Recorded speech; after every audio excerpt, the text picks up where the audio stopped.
श्रीमद्भागवत महापुराण तृतीय स्कंद अथ त्रयोदशोऽध्याय देह गेह में आसक्त पुरुष की अधोगति का वर्णन। श्री कपिल देव जी कहते हैं, माता जी, जिस प्रकार वायु के द्वारा उड़ाया जाने वाला मेघ समूह उसके बल को नहीं जानता, उसी प्रकार ये जीव भी बलवान काल की प्रेरणा से भिन्न भिन्न अवस्थाओं तथा योनियों में भ्रमण करता रहता है, किंतु उसके प्रबल पराक्रम को नहीं जानता। जीव सुख की अभिलाषा से जिस जिस वस्तु को बड़े कष्ट से प्राप्त करता है, उसी को भगवान काल विनष्ट कर देता है, जिसके लिए उसे बड़ा शोक होता है। इसका कारण यही है कि यह मंदमत जीव अपने इस नाशवान शरीर तथा उसके संबंधियों के घर, खेत और धन आदि को मोहवश नित्य मान लेता है। इस संसार में यह जीव जिस जिस यौन में जन्म लेता है, उसी में आनंद मानने लगता है और उससे विरक्त नहीं होता। ये भगवान की माया से ऐसा मोहित हो रहा है कि कर्मवश नार की योनियों में जन्म लेने पर भी वहाँ के विष्ट आदि भोगों में ही सुख मानने के कारण उसे भी छोड़ना नहीं चाहता। यह मूर्ख अपने शरीर, स्त्री, पुत्र, ग्रह, पशु, धन और बंधु बांधवों में अत्यंत आसक्त होकर उनके संबंध में नाना प्रकार के मनोरथ करता हुआ अपने को बड़ा भाग्यशाली समझता है। इनके पालन पोषण की चिंता से इसके संपूर्ण अंग जलते रहते हैं तथा दुर्वासनाओं से दूषित हृदय होने के कारण यह मूढ़ निरंतर इन्हीं के लिए तरह तरह के पाप करता रहता है। उल्टा स्त्रियों के द्वारा एकांत में संभोग आदि समय प्रदर्शित किए हुए कपटपूर्ण प्रेम में तथा बालकों की मीठी मीठी बातों में मन और इंद्रियों के फंस जाने से गृहस्थ पुरुष घर के दुख प्रधान कपटपूर्ण कर्मों में लिप्त हो जाता है।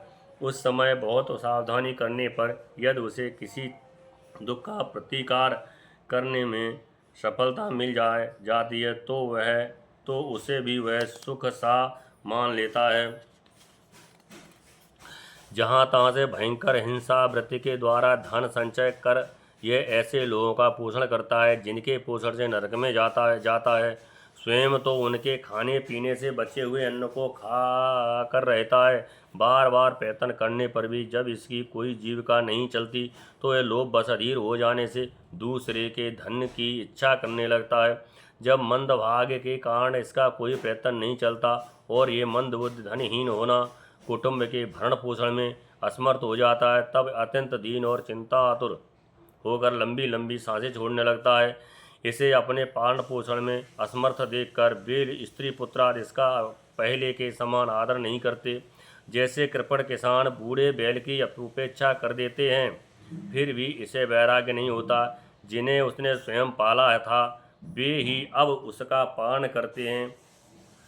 वृद्धावस्था के कारण इसका रूप बिगड़ जाता है, शरीर रोगी हो जाता है, अग्नि मंद पड़ जाती है, भोजन और पुरुषार्थ दोनों ही कम हो जाते हैं। वह मरणोन्मुख होकर घर में पड़ा रहता है और कुत्ते की भांति स्त्री पुत्र आदि के अपमान पूर्वक दिए हुए टुकड़े खाकर जीवन निर्वाह करता है। मृत्यु का समय निकट आने पर वायु के उत्क्रमण से इसकी पुतलियां चढ़ जाती हैं, श्वास प्रश्वास की नलिकाएं कफ से रुक जाती हैं, खांसने और सांस लेने में भी इसे बड़ा कष्ट होता है तथा कफ बढ़ जाने के कारण कंठ में घुरघुराहट होने लगती है। यह अपने शोकातुर बंधु बांधवों से घिरा हुआ पड़ा रहता है और मृत्यु पास के वशीभूत हो जाने से उनके बुलाने पर भी नहीं बोल सकता। इस प्रकार जो मूढ़ पुरुष इंद्रियों को न जीतकर निरंतर कुटुंब पोषण में ही लगा रहता है, वह रोते हुए स्वजनों के बीच अत्यंत वेदना से अचेत होकर मृत्यु को प्राप्त होता है। इस अवसर पर उसे लेने के लिए अति भयंकर और रोषयुक्त नेत्रों वाले जो दो यमदूत आते हैं, उन्हें देखकर वह भय के कारण मलमूत्र का कर देता है। वे यमदूत उसे यातना देह में डाल देते हैं और फिर जिस प्रकार सिपाही किसी अपराधी को ले जाते हैं, उसी प्रकार उसके गले में रस्सी बांधकर बलात् यमलोक की लंबी यात्रा में उसे ले जाते हैं। उनकी भड़कियों से उसका हृदय फटने और शरीर कांपने लगता है। मार्ग में उसे कुत्ते नोचते हैं और उस समय अपने पापों को याद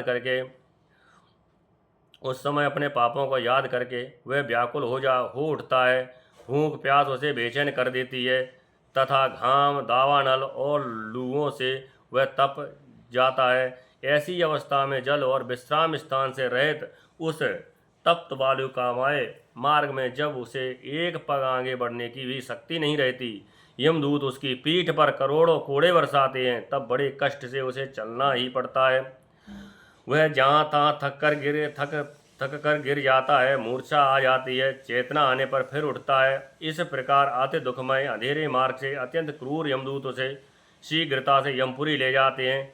यमलोक का मार्ग 99,000 योजन है। इतने लंबे मार्ग को दो ही तीन मुहूर्त में तय करके वह नरक में तरह तरह की यातनाएं भोगता है। वहाँ उसके शरीर को धधकती लकड़ियों आदि के बीच में डालकर जलाया जाता है। कहीं स्वयं और दूसरों के द्वारा काट काट कर उसे अपना ही मांस खिलाया जाता है। यमपुरी के कुत्तों अथवा गिद्धों द्वारा जीते जी उसकी आंतें खींची जाती हैं।